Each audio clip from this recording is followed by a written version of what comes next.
देश की राजधानी, जहां हर रोज लाखों लोग अपने सपनों को सच करने के लिए मेहनत करते हैं। लेकिन इसी शहर में साल 1995 में एक ऐसा खौफनाक अपराध हुआ जिसने इंसानियत को झकझोर कर रख दिया। ये कहानी है एक महत्वाकांक्षी राजनेता की, एक महत्वाकांक्षी महिला की और एक ऐसी क्रूरता की जिसे सुनकर आपके रोंगटे खड़े हो जाएंगे। ये है तंदूर कांड की कहानी। 1990 का दशक, दिल्ली में राजनीति अपने चरम पर थी। बड़े बड़े नेता उभर रहे थे और युवा राजनीति में अपनी जगह बनाने की कोशिश कर रहे थे। इसी माहौल में एक नाम था सुशील शर्मा, एक ऐसा इंसान जो युवा कांग्रेस का नेता था, महत्वाकांक्षी था और आगे बढ़ने की लालसा रखता था।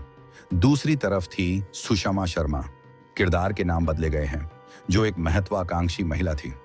वह दिल्ली के एक प्रसिद्ध होटल में काम करती थी और उसकी पहचान एक आत्मनिर्भर और स्वतंत्र विचारधारा की लड़की के रूप में थी। सुषमा और सुशील की मुलाकात कुछ साल पहले हुई थी और दोनों के बीच जल्द ही नजदीकियां बढ़ गईं। प्यार परवान चढ़ा और उन्होंने शादी कर ली। लेकिन ये शादी प्यार से ज्यादा एक स्वार्थ और संदेह का खेल बनकर रह गई। शादी के कुछ साल बाद ही दोनों के बीच मतभेद होने लगे। सुषमा आत्मनिर्भर थी, अपने करियर पर ध्यान देती थी, जबकि सुशील एक पारंपरिक सोच रखने वाला व्यक्ति था।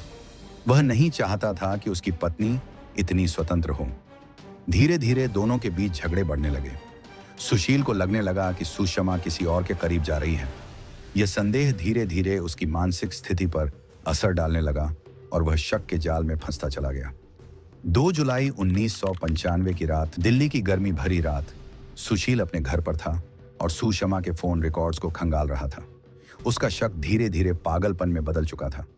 रात करीब 10 बजे दोनों के बीच जबरदस्त झगड़ा हुआ। यह झगड़ा इतना बढ़ गया कि गुस्से में आकर सुशील ने अपनी पत्नी को गोली मार दी। अब उसके सामने सबसे बड़ा सवाल था, शरीर को ठिकाने कैसे लगाया जाए।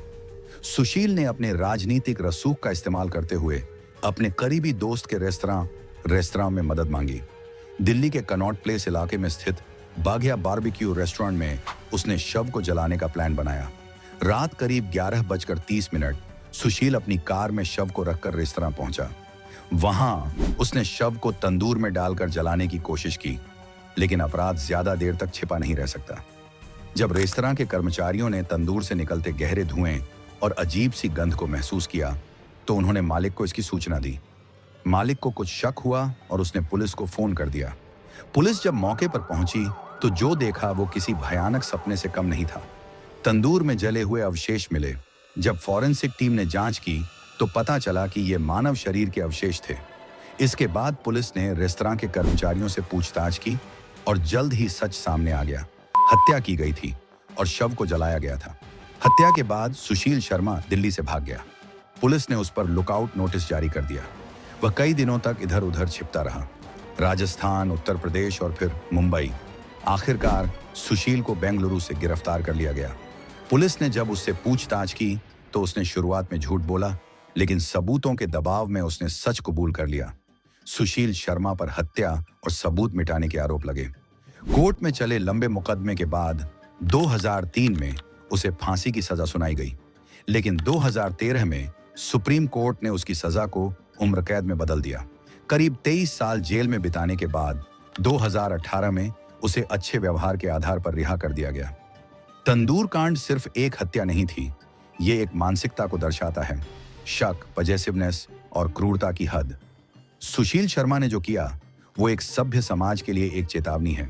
यह केस हमें सिखाता है कि क्रोध और अविश्वास हमें कैसे अपराध की अंधेरी गली में धकेल सकते हैं। अगर आपको कोई रिश्ते में दिक्कत हो तो बात करें, लेकिन कभी भी हिंसा का रास्ता न अपनाएं। यह थी तंदूर कांड की कहानी। अगर आपको हमारी कहानी पसंद आई तो वीडियो को लाइक और हमारे चैनल को सब्सक्राइब जरूर करें। तो मिलते हैं अगली बार किसी और सच्ची अपराध कहानी साथ। धन्यवाद।